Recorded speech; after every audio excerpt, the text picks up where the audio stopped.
Hi mga akla! Welcome back to my YouTube channel, Shoot na kayo! Char! And for today's video mga akla, oo nga mga akla, mag-grocery nga tayo! Dahil syempre, paubos na nga ang ating mga stocks at syempre, bagong sahod tayo. Mag-grocery tayo at samahan nyo ako mag-grocery. But before that mga akla, kaya nga tayo mag-grocery.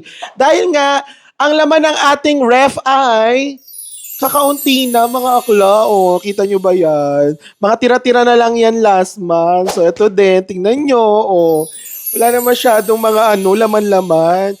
So, syempre, dahil tayo, feeling mayap. Punuin natin yung grocery.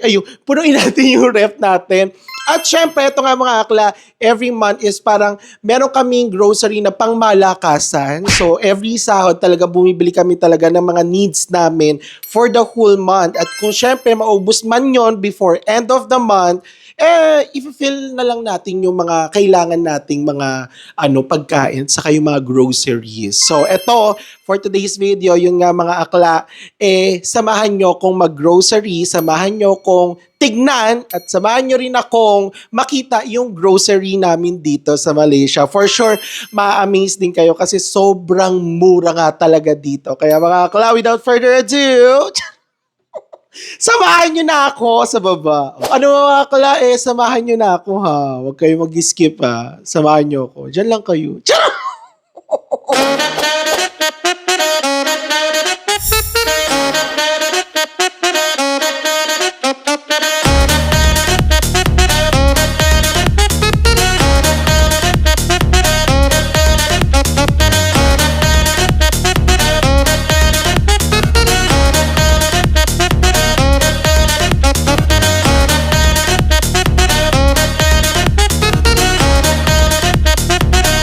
Ayan, first stop natin pa saging sa lang ka. Magkano to, Chad?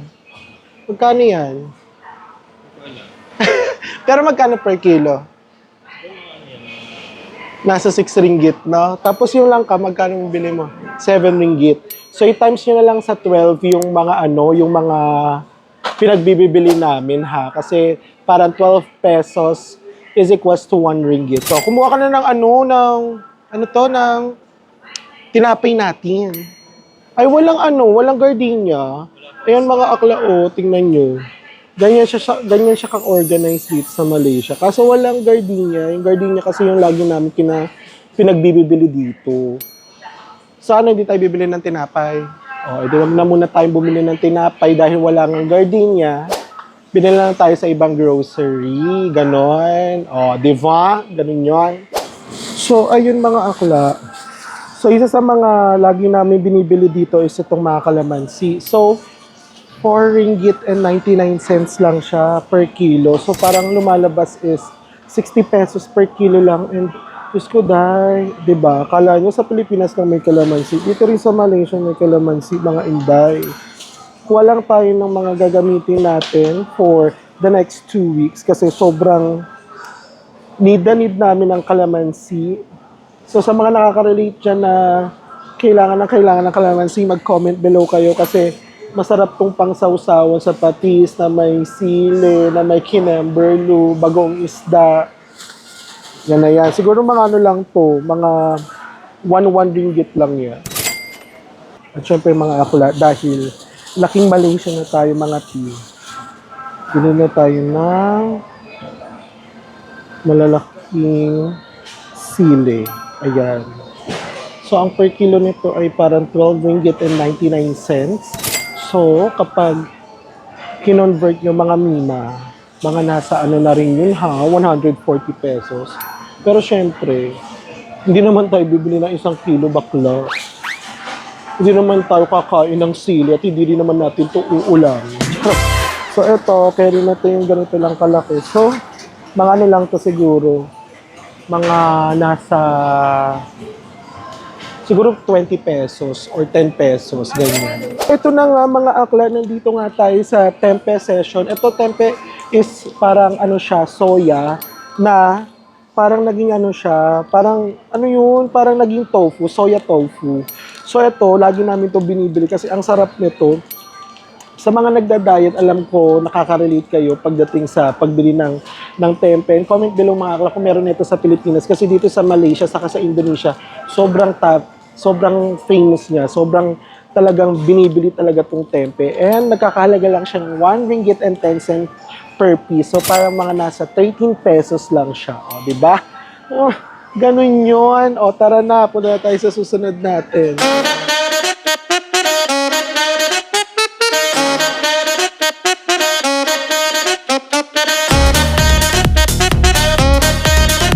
Meron tayo ditong pak choy. So, 5 ringgit and 99 cents per kilo. Pero ito kasi sobrang dami niya. And ito, sobrang ano rin namin to, ginagamit namin to palagi. So, nakakalaga lang siya ng 4 ringgit. So, times nila sa 12, parang mga nasa ano lang siya, 48 pesos. O, di ba? Marami na tayong paggagamitan ng pak choy. Ganon.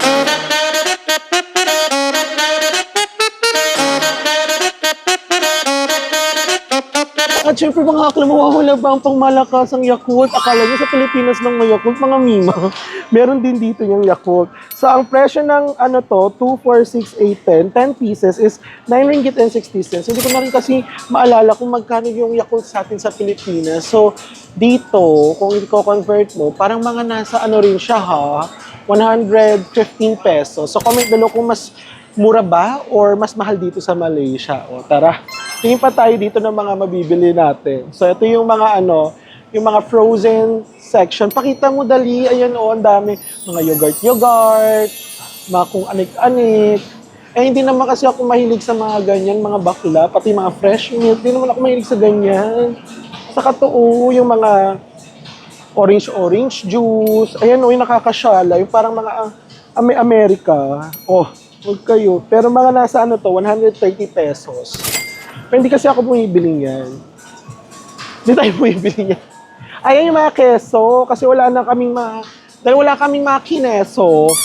Sabihan ko na kayo bakla, dito sa Malaysia, medyo mahal ang cheese. So ito, nagkakahalaga to ng 16 ringgit. So mga nasa 180 pesos yung ano nila, cheese slices, yung mga pang burger. Pero ginagamit rin namin to pang spaghetti, basta kung saan pwedeng iluto, saka syempre sa mga burgers, o, di ba? Pasok to sa banga.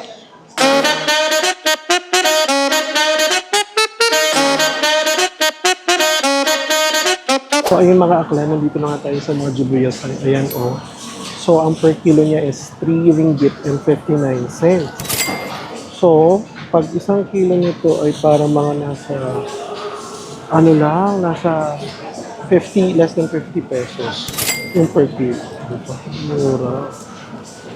Kaso mamimili ka lang dito kung yung kabog.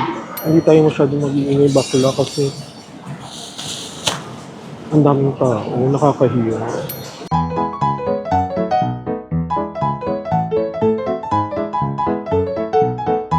Ito na yon, wala pa namang isang kilo to mga akla, kaya siguro mga nasa ano lang to, mga nasa 15 pesos lang yung sibuyas na nabili ko. O, diba? Kabugan. At dahil kailangan nga natin ng mga patatas kapag nag-adobo tayo, bibili tayo ng mga patatas ni Sarah. Kuha tayo ng siguro 3 piraso lang. Hindi ako masyadong nag-stock ng mga patatas dahil malapit lang naman yung grocery dito sa baba ng condo namin. Sa mismong baba lang talaga ng condo namin. Kaya bumibili lang ako ng pailan-ilan para pag nag-aadobo, kaya kapag kailangan. So imagine niyo, 2 ringgit and 39 cents per kilo yung patatas. So mga parang 3 piraso, siguro mga wala pang 10 pesos to mga kaya tara na, gora na tayo dito. Ayan, si Chad naman yung kumukuha ng wangba. So, 8 ringgit and 90 cents per kilo. Pero syempre, hindi rin naman kami magkikilo dyan. Siguro mga 5 piraso, mga 4 na piraso. Ganyan lang yung binibili namin. Kasi per week naman, is nakakakuha tayo. Ilang piraso yan, Chad? 6. O, diba? Wala sa nabanggit yung nasabi kong piraso. So, parang mga ano lang rin niya, mga nasa 40 or 30 pesos. No? Tama?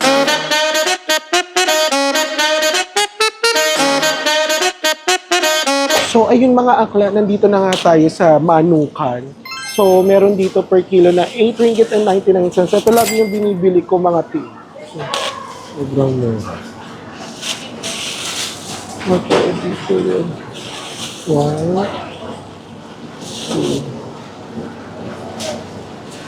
3, 4, ayan, 6 pieces. Pa ng isang kilo to, so parang lumalabas na less than 100 pesos. So dito sa Malaysia, sobrang mura talaga ng mga manok, mga bakla. Kaya parang lilipad na kayo dito. Kung sa Pilipinas, excited kayo kumain ng manok. Dito sa Malaysia, ayaw na kayo mga mima. Ayan mga mima, next stop natin ay mga itlogan. Oh, diba? Yung mga jitlugan in Emberloo, yan. Magkano yan, Chad? 6 ringgit and 70 cents. So, sa 12 pieces, mga nasa ano lang yan? Less than 70 pesos. Diba? Imagine yung mga akla, basta manok, basta itlog. Sobrang mura dito mga bakla. Kaya mangingitlog din kayo. Mangingitlog din kayo ng mangingitlog dito. Mga akla, kung mapapansin nyo yung mga videos ko dito sa grocery, medyo hindi ako masyadong energy kasi ang daming Pinoy, saka ang daming tao, nakakaloka. So, syempre, Jiyawan Festival ang lola nyo sa pagbablog. Saka, pinagtitinginan ko siya kung mga ti, kaya medyo nabobrokot aki. Saka, brokot na nahihiya. So, next natin ay ang pagbibili ng, ayan, yung rice. So, bumibili kami dito ng rice ng 5 kilo. So, good for 2 weeks na yan, no? Oo, minsan 1 month yung 5 kilograms sa amin. Maniniwala ba kayo doon? Ay, hindi yan. Mas maganda yung sakura. Ayun, ito, tong sakura. Yan. Ito, yan. Yan, yung sakura. Mas maganda yan. So, 30 ringgit siya per 5 kilograms. Para siyang jasmine rice na din. So, ang presyo niya ay mga nasa, magkano ba in peso? Parang mga nasa ano rin ha, mga 360 pesos. Basta ganon yung ma-eksena niya for 5 kilograms. So parang medyo mahal yung rice, no? So sa mga frozen goods naman, ang mga binibili lang namin mga akla kadalasan dito ay hotdog lang. At ito yung isa sa mga premium hotdogs na mga binibili namin. Ayan. Kunin natin. Uy! Charot. Hindi ko na kaya. Charot. Ayan, ito. Itong hotdog na to, itong Marina. Sobrang sarap nito mga akla. Kaya ito lang yung binibili namin. So, 2 pieces hotdog. So, hindi rin kami masyadong nag-frozen good dito sa Malaysia. Kasi nga, mas gusto namin is yung mga niluluto-luto. Ayoko rin yung mga nuggets, ayoko rin yung mga ham-ham. Ayoko din yung mga kung anik-anik na mga pinagbibili lang. Yung para sobrang frozen goods, ayoko talaga, hindi ako masyado kumakain noon. So, dahil magbabananak yun, ano ba to? Turon ka for today's video. Nandito, bibili tayo ng lumpia wrapper. Asan na yung lumpia wrapper? Ay, to, nandito, Chad. Ito, ang lumpia wrapper. Medyo mahal yung lumpia wrapper dito, mga mima, kaya wag na kayong ma-amaze. So, 5 ringgit siya. 5 ringgit yung lumpia wrapper na yan. No, Chad? So, mga nasa ano rin yan, no? 60 pesos. How many pieces to? 50 pieces naman pala, ang dami. Pero kasi ang pangit lang dito sa wrapper na to, kapag nahanginan, tumitigas na. Eh, di ba kapag yung mga, yung mga pang-wrapper sa atin, kahit mahanginan, hindi naman tumitigas. Kaya mas maliit. Ito mga nasa 2 ringgit lang to, 20 pesos lang to, 50 pieces din. Ito talaga yung mga panglumpiang Shanghai. So, yun din, kapag nahanginan na siya, hindi na rin siya pwede kasi tumitigas siya. Sana all, no, kapag nahanginan, titigas agad, hindi yung pahihirapan nyo pa kaming hawak-hawakan para to, hindi naman din tayo magiging bastos for today's video. Sobrang nahihiya talaga ako mga mima, mag-vlog sa mga grocery. Sobrang daming tao, nakakaloka. At syempre, kailangan natin ng mga beef nor cubes. Bili tayo nito. 2 ringgit and 70 cents. So, nagkakalaga siya ng mga 30 pesos. Dalawa. At syempre, meron pa tayong ayam dun, no? Meron din tayo dito, Maggi. Magic. Sarap. Maggi. Choco Prasa. Bumibili na ako ng malaki. So, ito ay nakakahalaga ng nasa 15 ringgit. So, mga nasa 160 pesos. Pero good for ano na to, te? Good for 2 months na to, te. So, ito na yung current update natin sa ating, sa ating grocery, cart. Sobrang dami na ng mga akla. So, parang system na to, parang calculations ko nito is mga nasa lang to. Nasa 100 ringgit pa lang to. Yan, bili rin tayo ng cornstarch mga mima. Bili rin tayo extra na na brown sugar na nagkakahalaga ng 30 pesos. O, di ba? Pang malakas eh. At saka syempre, ang mushroom. Charot. Hindi tayo nito, kailangan namin to. Sobrang need ko to palagi. Kasi very, very useful. So, nagkakahalaga siya ng 3 ringgit and 70 cents. So, pumapalo siya ng mga nasa 40 pesos. Ano pa bang mga kailangan nating bilhin? Meron pa akong fruit salad. Mantika. Bakla mura din dito yung mga mantika. Lalo na yung vegetable oil, Kinemberlu. May vegetable Kinemberlu ba? Kasi may vegetable. Ay, wala. Yung binibili natin, nasaan? Wala siya, mi. Asa na yun? Ito na lang. Pwede na to.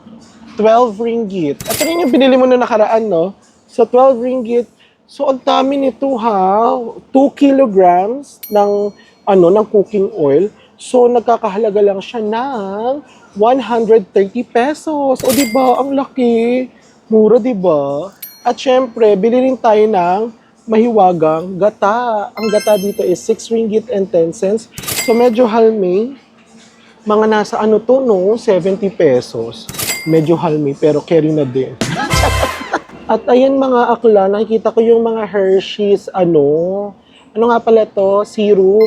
Nahihilig ako dito kasi mga akla, gumagawa ako ng mga pangkape-kape, gumagawa ako ng mga iced coffee. So, ito, it cost you 17 ringgit. So, mga nasa 180 pesos. So parang medyo mahal siya pero bailahin na rin natin. Gawa tayo ng strawberry at kuha na rin tayo ng Hershey's chocolate syrup. Kasi meron na akong meron na akong caramel eh. Bakit ganito? Parang ang tsaka. Tsari, hindi nakakaganda yung Hershey's nila. Parang pa-expired na. Oo, di ba? Parang pa-expired na. Tsaring lang. Kuha tayo ng chocolate. Yan. Kuha tayo ng chocolate.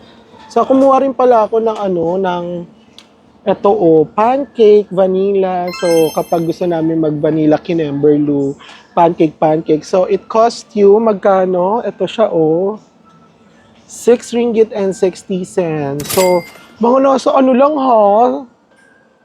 Less than 70 pesos. Ang mura. Mga akla update. Ayun na yung nabibili namin. Ang dami na. Good luck kung magkano talaga yung kakalabasan ng ating grocery. So, kadalasan mga akla, ang budget namin sa grocery is 300 ringgit all in na. Dalawa na kami ni Chad doon for 1 month. Tapos dagdag na lang kami kung ano pa yung mga kailangan namin sa mga susunod na linggo or mga gusto namin kainin or gusto namin lutuin. So, andito tayo sa pasta section. Bili rin tayo ng very common to. 6 ringgit na tomato sauce. At syempre, kailangan din natin minsan ng traditional na spaghetti sauce na nagkakahalaga ng 4 ringgit. At syempre, dahil meron na nga tayong pasta sauce, bili rin tayo dito ng spaghetti sauce. Meron na kami mga stock na ganito, nagdadagdag lang kami palagi. So, ito ay nagkakahalaga ng 2 ringgit and 90 cents. So, para mga nasa 30 pesos, no? And then, kuha na rin tayo ng pang macaroni natin na 2 ringgit and 90 cents, King Bal. O, diba? 30 pesos din yan.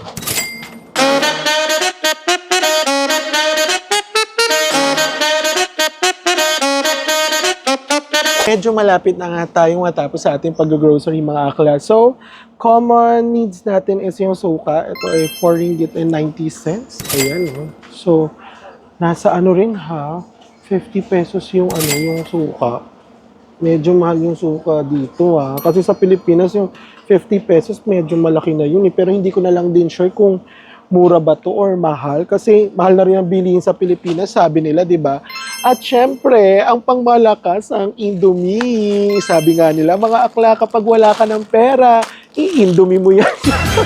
So, nag-stock din kami nito kapag wala na kaming makain, saka tinatamad na kami magluto sometimes. So, ito ay nagkakalaga ng 8 ringgit and 20 cents. So, mga nasa 90 pesos for 10 pieces. O, di ba? Pangmalakasan na yan. At syempre, ano pa nga ba yung bibili natin? Hindi na tayo nagtotoyo kasi bumibili kami ng Dato Puti sa Cotaraya, yung mall ng mga Pilipino dito. Meron na rin kaming oyster sauce. So, ang next nating bilhin is itong chef. Itong chef, 5 ringgit. So, mga akla, if you're going to visit Malaysia, make sure na tikman nyo to or bilhin nyo tong Chef Lontong. Sobrang sarap nito mga akla. Para siyang milky ramen ng Malaysia. Sobrang sarap nito. Nag-stock din kami nito kasi kapag gusto nga namin ng may sabaw, ito yung binibili namin palagi.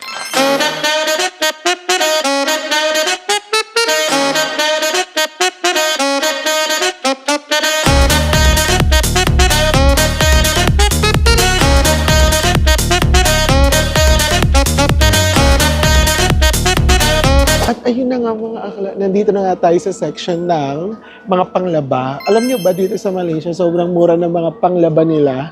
At mga akla, hindi kami gumagamit ng mga powder. Kasi nga, pag gumamit ka ng powder, may mga hindi pa nababanlawan. Kasi nga, yung panlabahan namin dito, yung washing machine namin dito is kukunin mo na lang, tapos isasampay mo. Kaya ang mga binibili namin dito, mga akla, is yung mga liquid-liquid na mga panglaba. So, ito, in fairness, pang malakas na itong breeze, no? So, ito, gamit na namin to good for 1 month. So, 20 ringgit lang siya. So, parang mga nasa 200 pesos, no? Ano nga natin? Ito mabango nga ito. Ito yung binibili natin yung gold. 20 ringgit off, di ba? Pasok sa budget. At syempre, kailangan din natin ng downy. Downy din yung ginagamit namin dito mga te.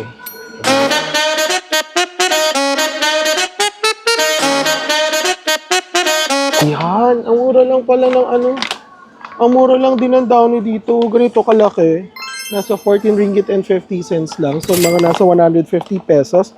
So, meron naman ganyan sa Pilipinas. So, ganyan din yung ginagamit namin tong red kasi sobrang bango nito. And, kailangan din natin ng asan na yun? Dishwashing. Wait. Najijilo na ako mga akla. Nakakaloka. For the vlog pa rin tayo. So, 3 ringgit and 99 cents lang siya. Panghugas ng pinggan. Kailangan natin yung mga akla. Hindi tayo pwedeng liquid detergent. Ay! Gusto niyo yun? Papasok tayo, lakas baka pang squammy. Ang dami na ng laman ng natin, nakakaloka. So parang ramdam ko mga nasa 300 ringgit na to. At next nating bibilhin mga akla ay ang favorite kong Coke. But before that, bili tayo nito kasi masarap to no? Yung Tums. If you're going to visit Malaysia din, try nyo to para tong nagaraya sa atin. Masarap. And, punta na tayo sa Coke! Yun na lang yung bumubuhay minsan sa akin kapag pagod na pagod ako. So, Coca-Cola, bili tayo 2. So, yung Coca-Cola dito na 1.5 is nasa 2 ringgit and 95 cents. So, umabot siya ng 30 pesos, 2. So, tapos na tayo mag-grocery, magbabayad na tayo at papakita ko sa inyo yung mga nabili ko at bibigay ko sa inyo or sasabihin ko sa inyo yung total price ng napa-grocery natin for today's video.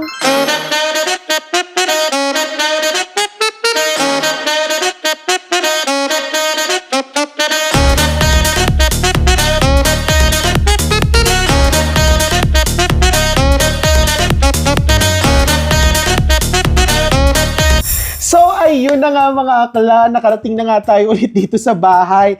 At syempre, eto na nga yung mga napamili natin for today's video. So, disclaimer lang mga akla. So, eto lang yung mga basic or yung mga usual na mga gina-grocery namin every month. But kung may makikita man kayo dito like yung Hershey's, yung mga ganito, basta yung mga additionals namin. So, hindi naman siya buwan-buwan, but if we have yung parang gusto naming bilhin, so binibili na rin namin siya mga akla. So hindi na rin natin to para isa-isahin pa mga akla dahil nalibot ko na rin naman kayo at nasama ko na rin naman kayo sa pag-grocery natin.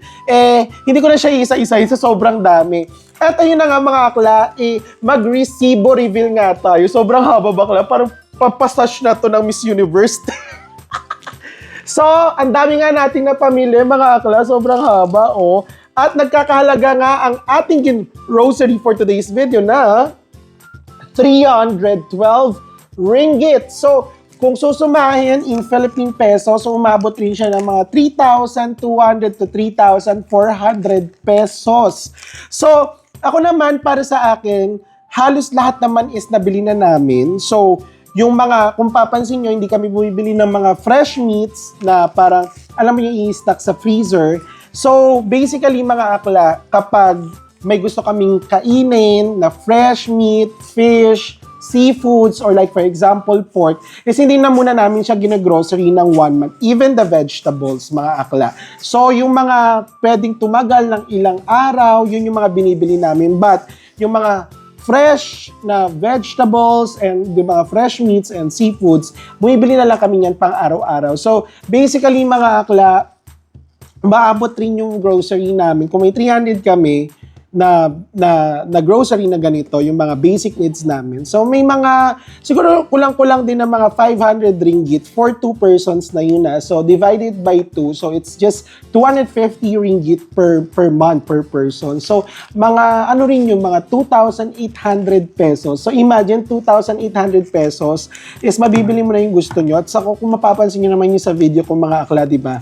So, binibili ko yung kung ano yung gusto ko, binibili ko din yung kung ano yung mga pangangailangan namin. But, correct me if I'm wrong, if sa Pilipinas, kung may mabibili kayo ng ganitong karaming 3,000 pesos, for sure meron din naman, pero sa panahon ngayon, parang, kasi umuwi rin naman ako ng Pilipinas, yung 5,000 pesos ko sa grocery, i-pure gold mo na siya, parang wala pang kalahati nung grocery cart. And nakakasad lang, kasi syempre, di ba, yung buhay sa Pilipinas is sobrang hirap talaga. Kaya kami sobrang blessed at sobrang grateful din naman din talaga kami na nabubuhay kami sa bansang, alam mo yun, sobrang mura, tapos yung nabibili namin mga gusto namin, nakakain namin mga gusto namin, yung parang anggaan-gaan lang ng buhay. So sana may experience nyo rin yan mga akla.